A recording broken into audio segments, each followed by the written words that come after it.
Acompáñenos cada miércoles a las 12:30 horas para descubrir cómo la salud del planeta está íntimamente ligada a la nuestra. Bienvenidos. Muy buenas tardes a todas las personas que nos acompañan el día de hoy en el 9º capítulo del programa Ecosistemas, Salud e Innovación, un programa de divulgación científica de Radio El Conquistador sobre los avances científicos que existen en torno a la triple crisis que afecta al mundo: la crisis climática, la crisis ambiental y la crisis de biodiversidad. Hoy conversaremos sobre un muy interesante tema que uno de los auditores lo venía pidiendo. Se trata de los fenómenos algales nocivos, que son popularmente conocidos como la marea roja, que son esta proliferación de microalgas acuáticas que producen algunas toxinas marinas que impactan en la salud humana y también la sanidad animal y, por supuesto, en la economía de las zonas costeras.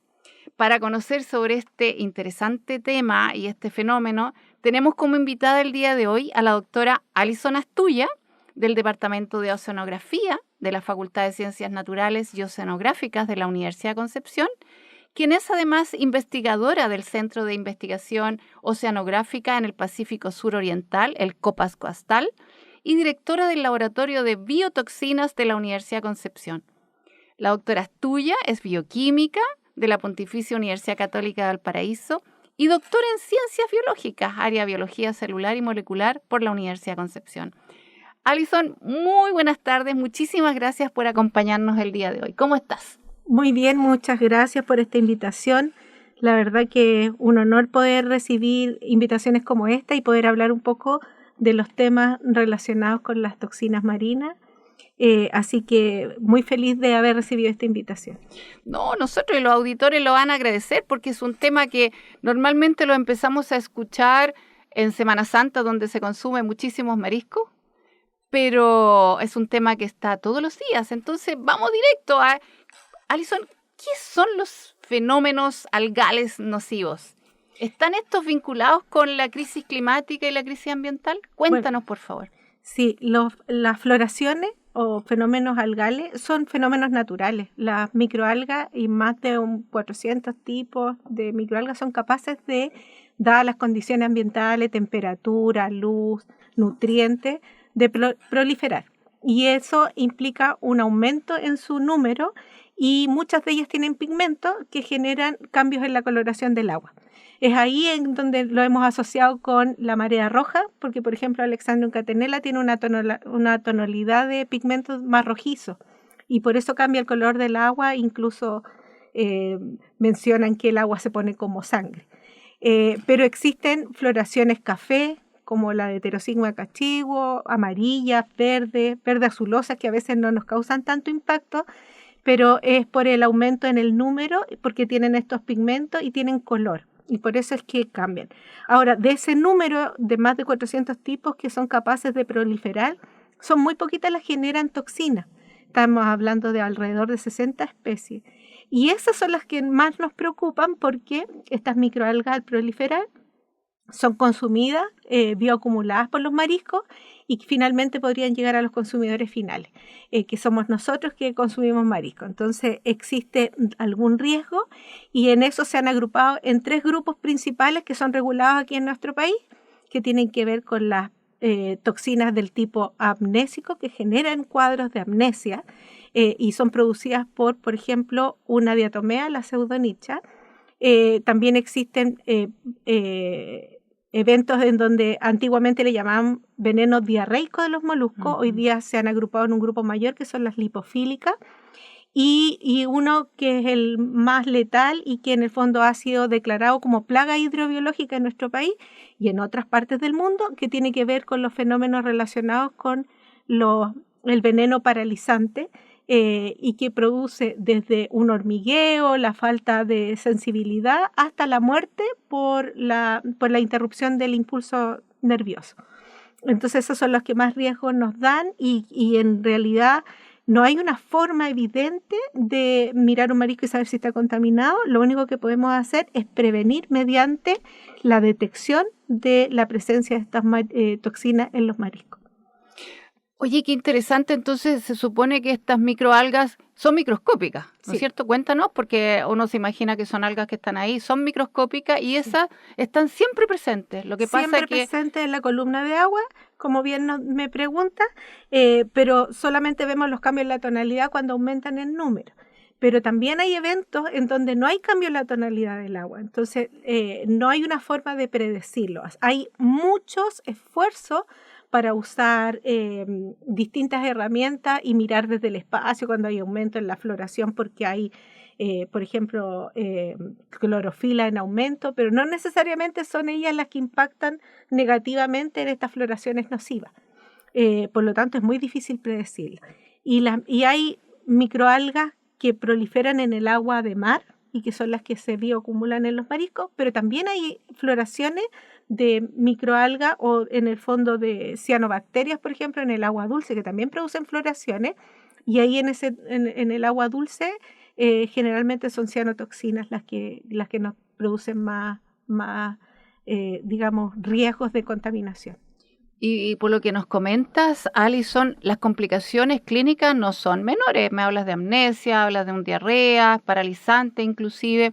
Pero, ¿qué hace que si tú me dices que están siempre presentes esta alga, cuáles son los factores que hacen que empiecen a proliferar? Porque uno empieza a hablar de estos temas para Semana Santa, ¿no? Que es cuando más se consume marisco y todo el mundo habla de la marea roja, pero por lo que tú nos cuentas, eso puede ser en cualquier momento del año. ¿Hay algunos factores que gatillan esta proliferación de algas? ¿Nos podrías contar cuáles son esos? No se saben en general para todas, pero, por ejemplo, en especial para Alexandrium catenella, yo he escuchado a especialistas en fitoplancton que dicen, ¿cómo te gusta ir a la playa? Siempre que haya poca ventosidad, ¿no es cierto?, para que no se levante tanto la arena, mucha luz, calorcito, ¿cierto? Claro. Y los días así bien despejados. En el fondo, las condiciones lumínicas, poca turbulencia, esas condiciones son propicias, por ejemplo, para la marea roja, para Alexandrium catenella. Pero hay otras microalgas que les gusta menos luz y les gusta más la temperatura fría. Hay otras microalgas. Entonces va a depender del tipo de especie y la condición ambiental. Y hoy día, con el cambio climático, se ha visto que hay un aumento en los eventos, tanto de magnitud como distribución. Entonces han empezado, por ejemplo, aquí teníamos registros en Chile, gracias al IFOP y los planes de marea roja que tenemos a nivel nacional, registros del 73 que estaban muy en la zona austral. Y hoy día ya llegaron estos eventos hasta Valdivia. Y hay eventos recurrentes porque va quedando, digamos, ¿no es cierto?, las semillas, por decirlo de alguna forma, van quedando y cuando vuelven a haber condiciones ambientales óptimas, vuelve a proliferar. Entonces, siempre están en la columna de agua, pero va a depender de las condiciones ambientales y en otros casos también la contaminación antropogénica, el aumento en los nutrientes que puede generar proliferaciones no esperadas.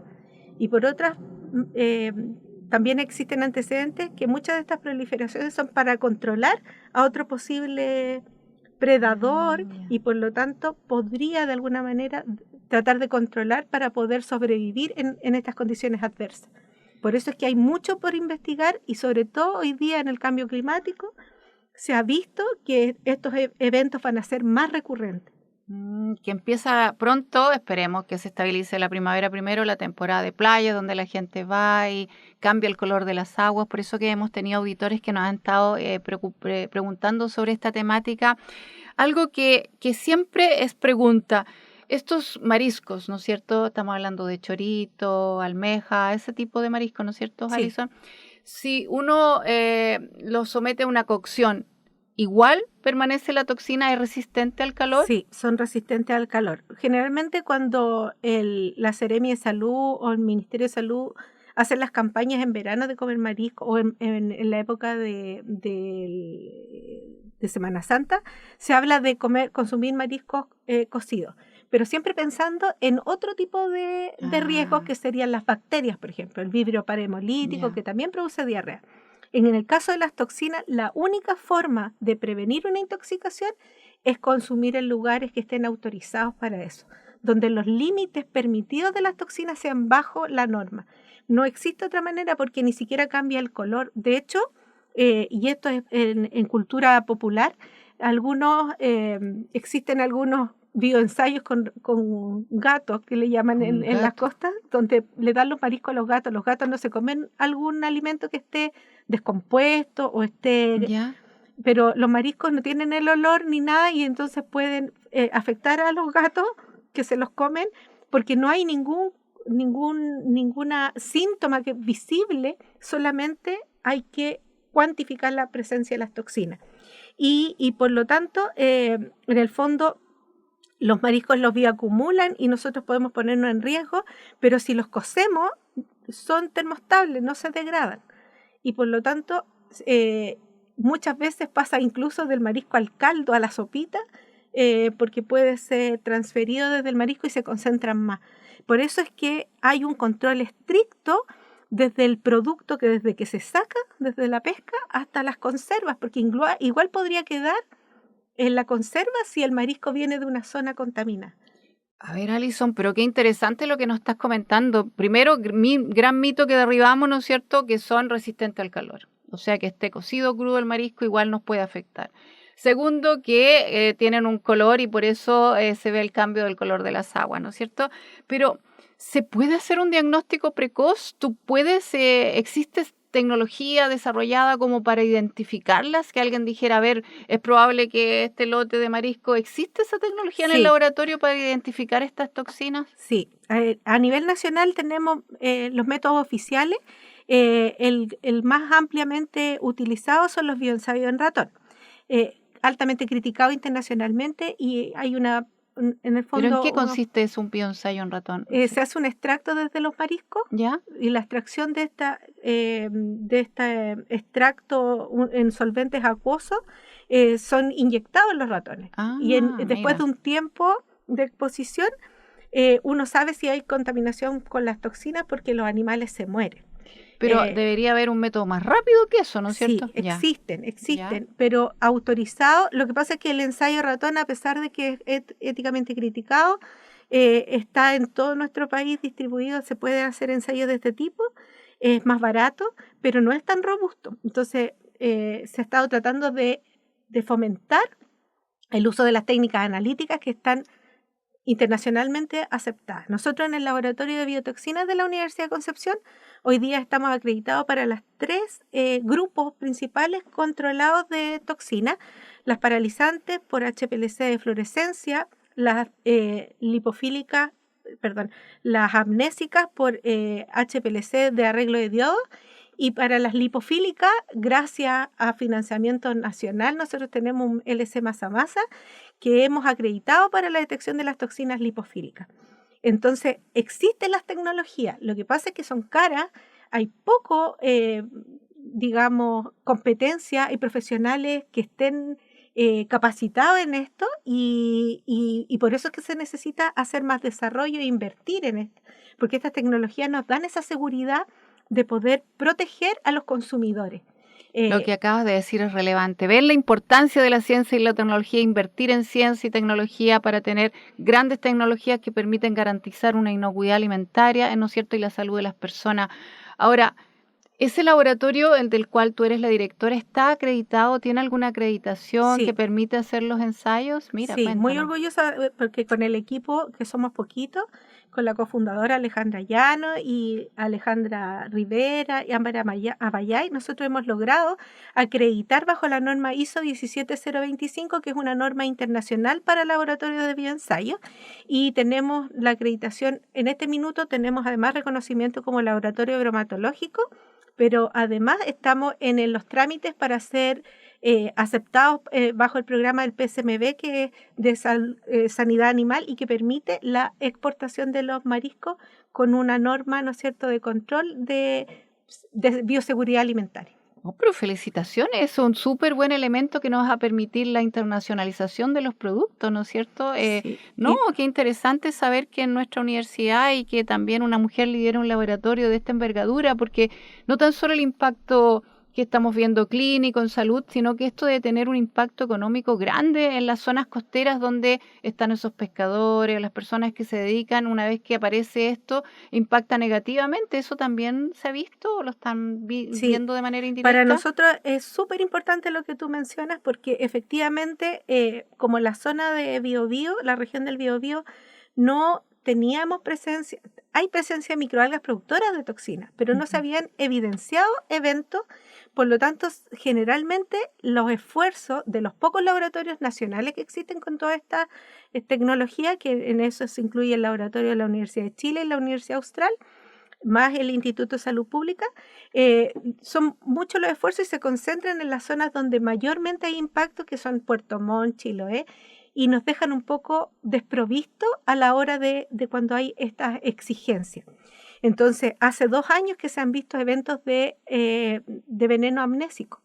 Los venenos amnésicos se concentran, ¿no es cierto?, y podrían tener impacto. Se han logrado pesquisar antes de que tengamos gente intoxicada, pero ha significado que la comunidad lo vea de una manera negativa porque piensan que les van a cerrar su trabajo, y todo lo contrario. Nosotros hemos demostrado que si nosotros hacemos un seguimiento continuo, si les dan la autorización a estas autoridades para tomar las muestras, a veces en 3 días nosotros podemos abrir una veda. ¿Y por qué? Porque los mariscos tienen la capacidad de detoxificar en algunos casos, y por lo tanto es más rápido permitir que haya una disminución natural de este fenómeno y en el fondo prevenir que en esos 3 días no haya consumo, lo que no implica que posterior a esto los organismos puedan ser consumidos.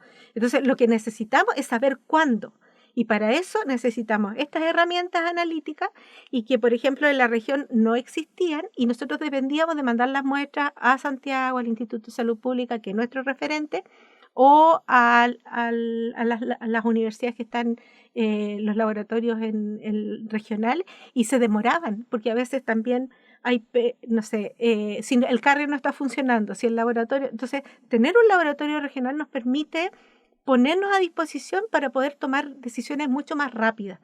Y también nosotros tenemos interés, hay un FIC que todavía no ha sido financiado, que teníamos adjudicado los fondos, pero era precisamente para dar acompañamiento a los pequeños productores, porque en especial nosotros conocemos Granja Marina, que tiene productos de excelencia como ostra, y ellos no pueden vender en Santiago porque no tienen ese certificado de bioseguridad.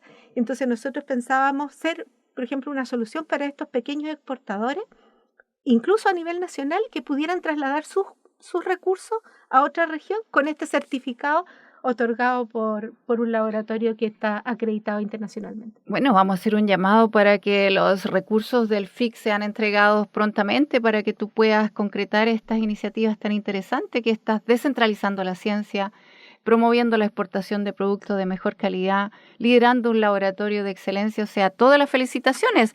Cuando son las 12:50, estamos aquí en Radio El Conquistador con la doctora Alison Astuya del Departamento de Oceanografía de la Facultad de Ciencias Naturales y Oceanográficas de la Universidad de Concepción, conversando sobre los fenómenos algales nocivos, la famosa marea roja.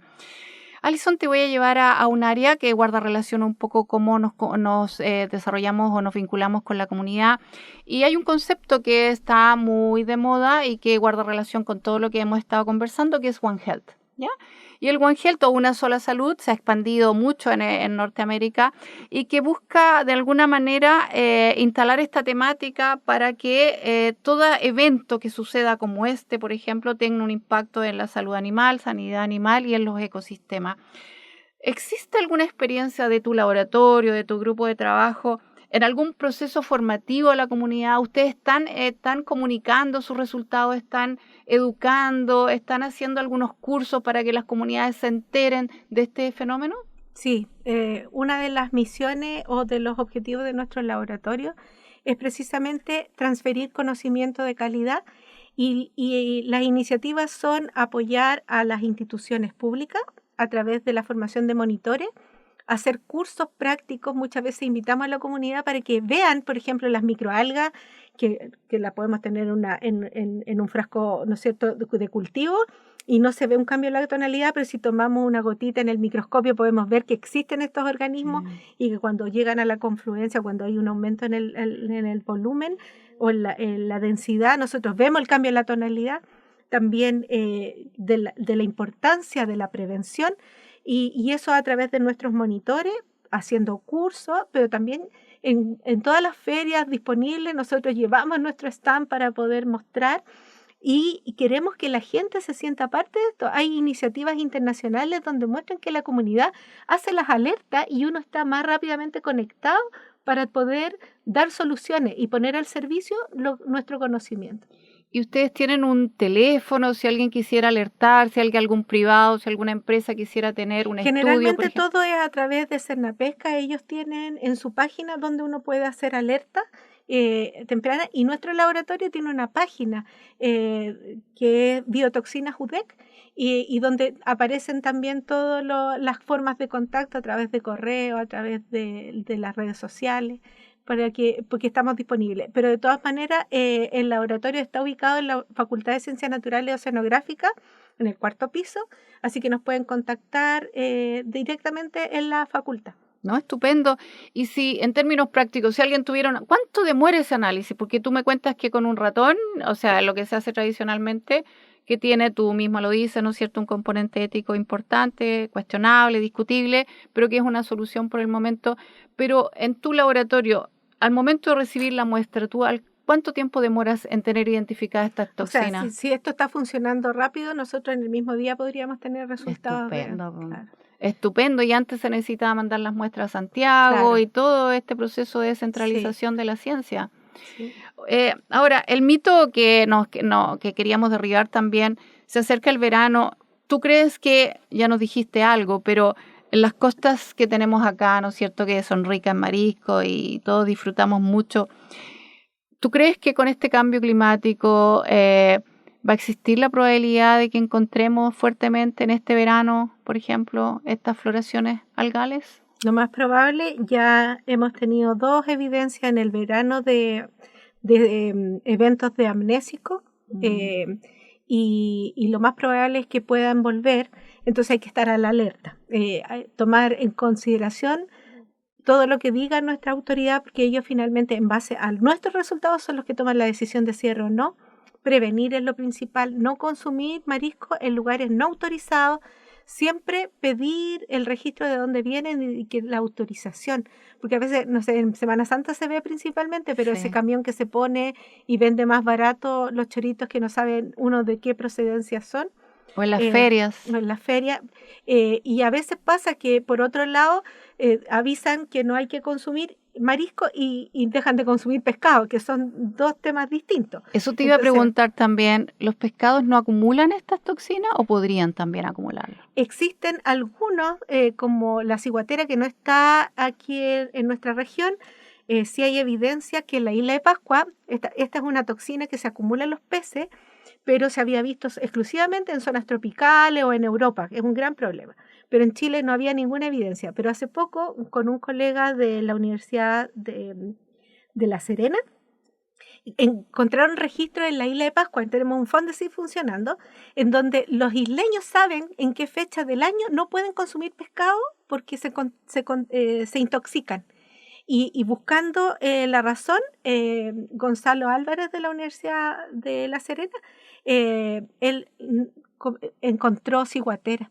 Por lo tanto, existe hoy día toxinas emergentes. Hablamos de emergentes que no estaban en una zona y hoy día aparecen, pero también hay otro problema, que nosotros regulamos todo lo que se exporta con las condiciones que nos exige la Comunidad Europea, otros países.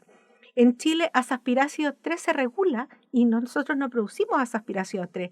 Hay hasta el 13, el 14, pero no está regulado.